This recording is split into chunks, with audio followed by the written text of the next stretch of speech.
yeah, after the second, it wasn't super pretty on my end. He was definitely playing more aggressive tennis than I was and making me feel super uncomfortable. And I knew I had to change that. I had to like try and get to the net more, try and bring him to the net. That was kind of my goal for the rest of the match. Along with extending the rallies, I felt like when I did extend the rallies, I won a lot more points. So I just wanted to change something, you know. I knew something had to change, so I was thinking about that when I changed my clothes. And then I came back, I was like, hopefully, you know, I can change more than just my clothes. I can change this match, you know. All right, questions. Michael, we'll give you the first question. Hey, Tom, Michael from Green Mill Reflector. First of all, was that as much fun as the last few sets as it looked? I mean, 2,800 people in that stadium, maybe 2,799 seem to be rooting for you. And so what did that feel like once the momentum of the third set and the fourth started rolling with all the noise that was in that stadium? Yeah, it was so much fun. I didn't really give them too much to cheer for. The first two sets, I know I could like feel it. Everyone was getting a little frustrated. I was getting frustrated. I wanted to give people like something to cheer about. And after the second, like, you know, I knew I wasn't at that point it wasn't a highlight reel kind of day. So I was like, you know, I'll give them something to cheer about with just extending points and, you know, heart for the rest of the match. And I think that's really what got me through, along with everyone there was really cheering for me, like you said. So it was so much fun playing on that court, especially there in the end of the fourth and then through the whole fifth set. It was definitely a really cool atmosphere. The little boy you gave a shirt to at the end, it was right near me. Just wondering what you said to him, and if you're so close to him when you're getting a towel. Yeah. Like how that's going during the match, because you obviously remembered him. Yeah, he definitely sat down strategically. You know, he wanted to be in my ear the whole match. So it was actually really fun. Every time I went over there, he was, you know, encouraging me and, I mean, damn near coaching me over there. So I had to go over there and give him some love. I told him, like, dude, you got to come to the next one. You know, like get in contact with me, message me on Instagram or whatever, and we'll get it hooked up. So yeah, it was fun. I had to go over there and dap him up. Matt? Did your head go when you're down 2-0 and then actually working the comeback and you tie it at 4-4? Did your mind go back at all to Wimbledon and the Lehechka match? Yeah. That's funny that you say that. It did. Fully. I was like, after I brought it back to 4-all, I was like, you know, we can't have another Wimbledon. Like, let's make sure to hop on this fifth set quick and play some good tennis to start the fifth. And I think it was good that it came up. You know, I mean, it was, you know, you can bring it up in your head and it can be negative, and you can look at that match and you know, not learn from it. And I felt like I did a good job learning from it today. And what did you do differently today, do you think, that you didn't do then? It's a crazy match there with that rain delay. And yeah, I broke and I didn't get broken. It was probably the biggest difference. Like I said, I kind of just said I need to come out hot in the fifth set.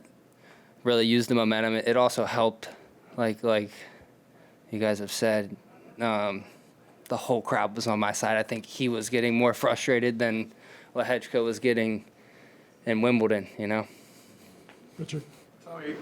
Those are the kind of matches that over the years have set this tournament apart from the other slams, those wild 5-set matches where the crowd really gets into it at night. I just wondered if those are the type of things you dreamed of as a young player.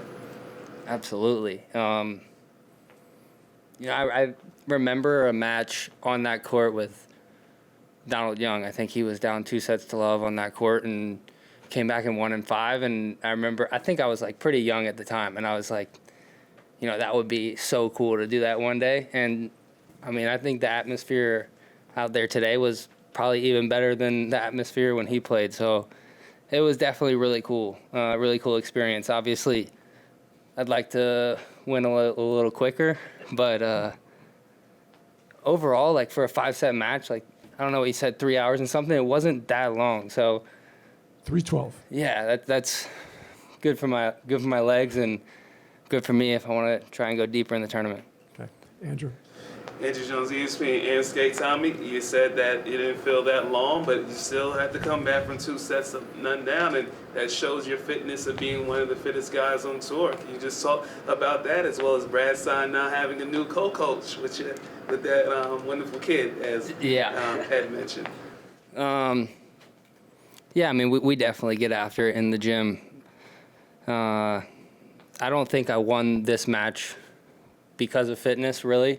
I mean, obviously, everyone's pretty fit on tour. I don't think, like, my opponent wore out or anything.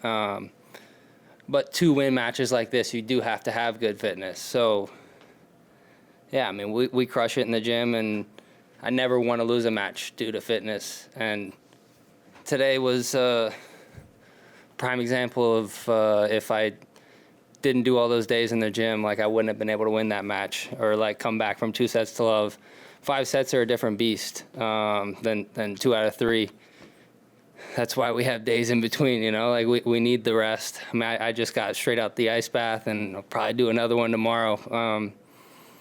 But, yeah, I mean, what were you saying about Brad and the other coach? No, the co-coach being the great little boy that you gave the shirt to. Yeah, no, he was great the whole time. Like, even when I lost the second set, he was there and, you know, trying to motivate me more than Brad was. So it was it was awesome. Like, he was like, we're here all night.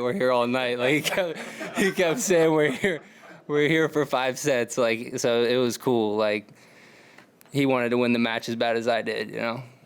On the right side, Tamani. Tamani Gara from The Guardian. You said that you wanted to change something.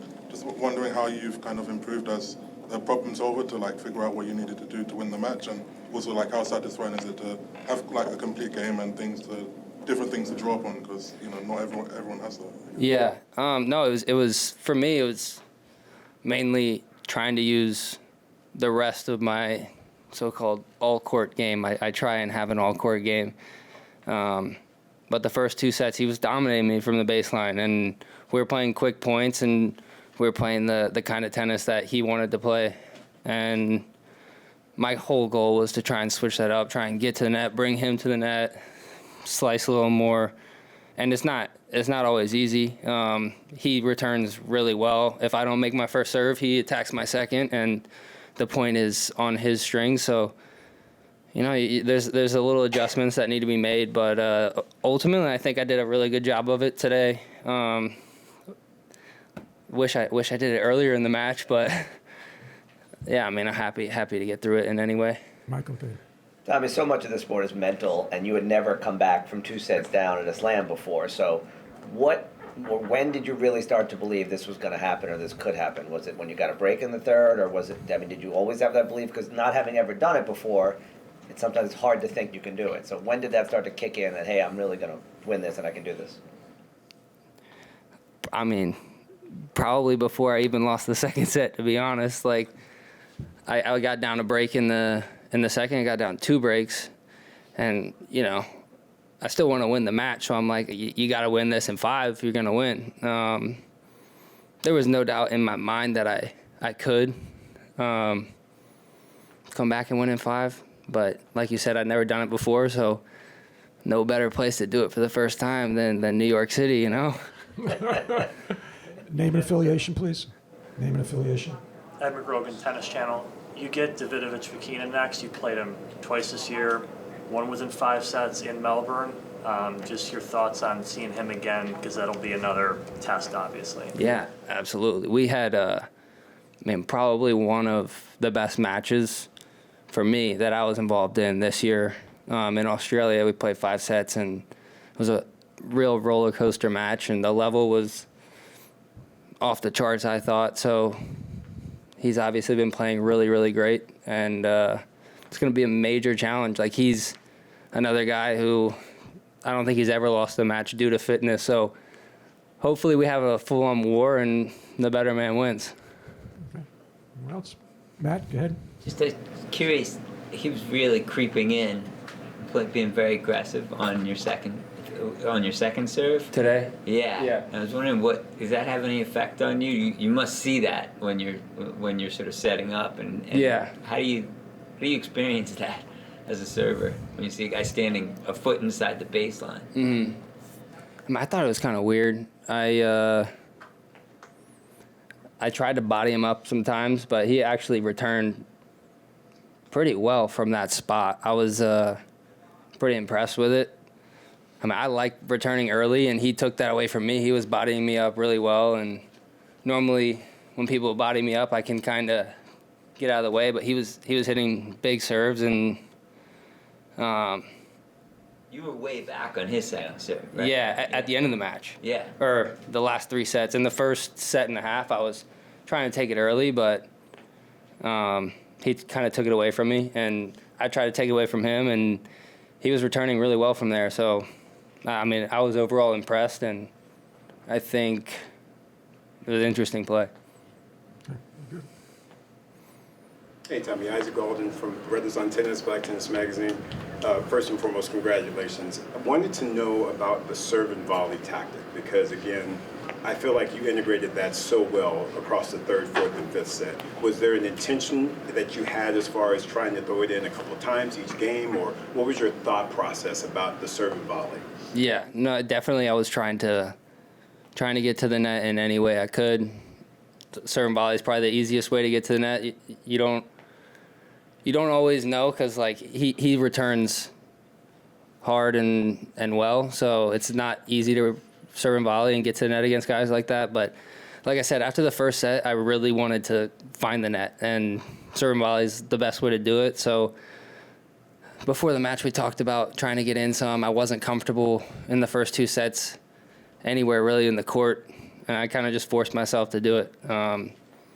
After the third or after the second, it wasn't like a certain amount of times per game or anything. I was like let's just go after it and see what happens.